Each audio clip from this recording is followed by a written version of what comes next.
Welcome to Knowing Godly Play in a New Way. We use Godly Play curriculum for our Sunday school and for many other things here at First Presbyterian Church. It is published by Church Publishing. So, today we will continue with knowing Jesus in a new way.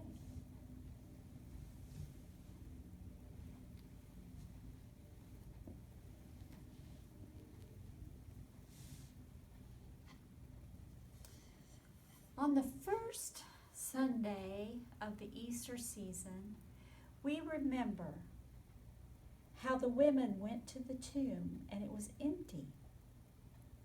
But somehow, Jesus was made known to them in his absence.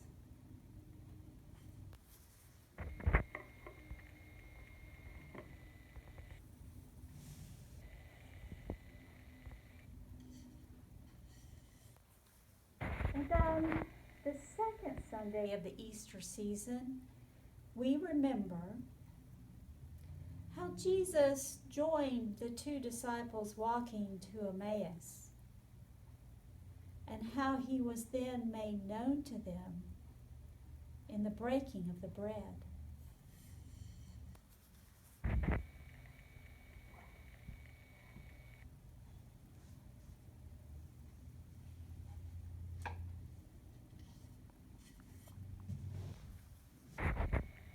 And on the third Sunday in this Easter season,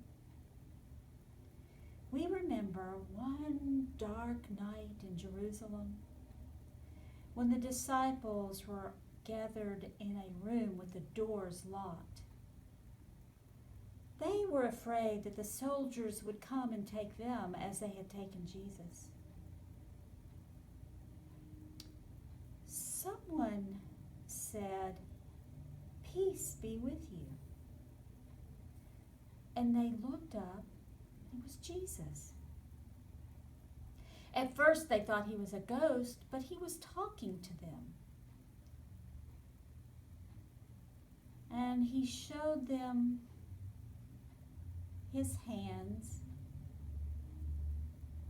and he ate some fish, and then he opened the scriptures to them as he had done for the disciples who were walking to Emmaus.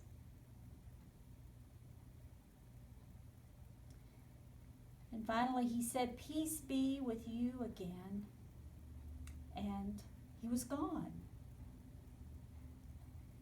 Now Thomas was not with them that night.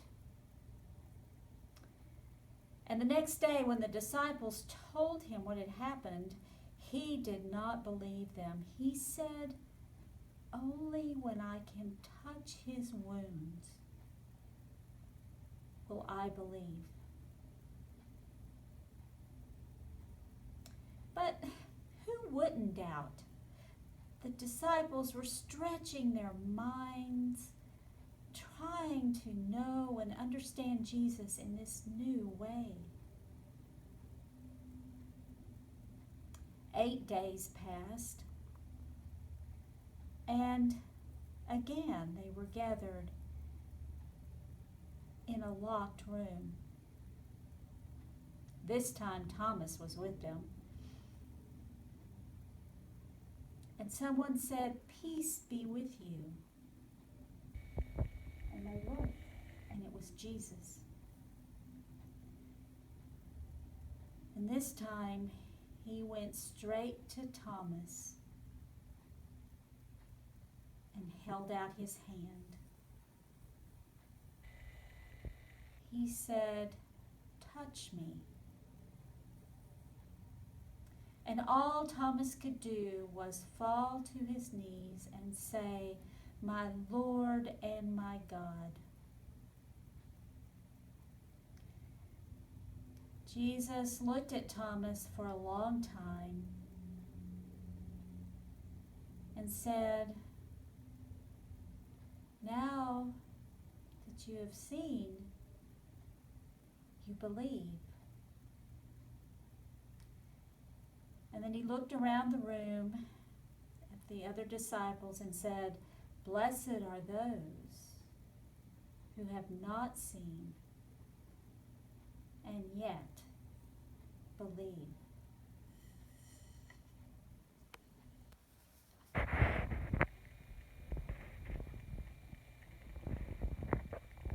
So Jesus has been known in new ways. Now, if you were in this classroom, I would ask you to think about some of our other stories. And if there are any stories that you remember that would tell another part of this story. But today I ask, are you in this story?